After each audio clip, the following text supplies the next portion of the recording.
Mais tout bêtement, sur l'immobilier locatif, on a le droit de savoir si c'est plus intéressant peut-être fiscalement d'investir dans du neuf, dans du vieux. Est-ce que c'est des questions aussi auxquelles vous êtes confrontés? Je pense que c'est plus des opportunités.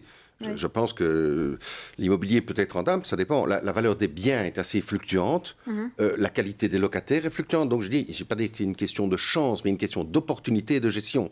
Si vous avez un bien, on peut parfois acheter un bien très bon marché pour des raisons que la personne doit vendre vite. Ben, c'est une opportunité, saisissons-la. Par contre, il y a des biens qui sont vendus parfois fort cher et qui vont encore prendre de la plus-value. Donc, je veux dire, c'est un travail à long terme. Mais au niveau placement et au niveau pension, je veux dire, parce que c'est du placement, il y a 3 critères. Hein. Vous dessinez un triangle et vous mettez à chaque pointe du triangle un critère à choisir. Il y a la liquidité, il y a la sécurité et il y a le rendement.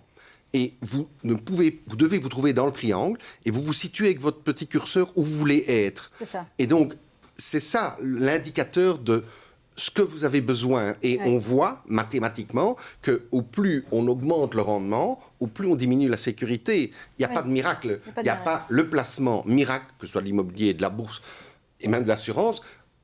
Vous n'êtes pas au sommet de mon triangle, vous ne savez pas être aux 3 sommets en même temps. Et donc, quand on a ça en tête, je faisais souvent ça avec mes clients, je dessinais le triangle, je disais, voilà, vous voulez vous situer où?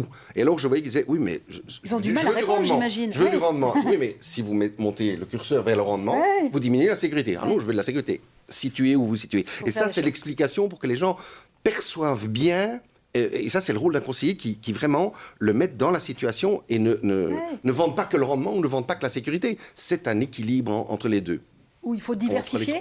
Il faut diversifier, oui, bien entendu. Il faut sûrement diversifier. Hein. Ça, je pense que ça, c'est indispensable de diversifier. Il faut avoir un panel de placement. Je pense que quelqu'un qui est tout en immobilier ou quelqu'un qui est tout en bourse, c'est pas une bonne chose. Et vous parliez de ce fameux triangle et de ces questions. Est-ce que, lors de vos rendez-vous, vous vous rendez compte que c'est pas facile de se fixer et de savoir ce qu'on voudra dans 20 ans?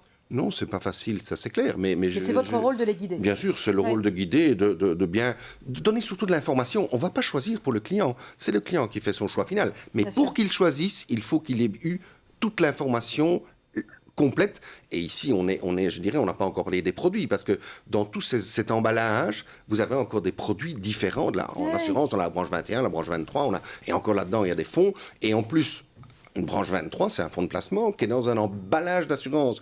Pourquoi le mettre dans un emballage d'assurance ou le mettre bêtement en fonds, enfin bêtement, simplement dans un fonds de placement? Ça a des implications différentes. Un contrat d'assurance est un outil juridique qui permet de faire des choses. Parce que dans un contrat d'assurance, on a 3 éléments qu'on n'a pas sur un compte titre. On a un preneur d'assurance qui est propriétaire du contrat. On a une tête assurée. Et on a un bénéficiaire, soit en cas de vie, soit en cas de décès. Ces 3 éléments-là sont très, très importants. Et ça permet vraiment de moduler et de faire du sur-mesure en tenant compte de cela.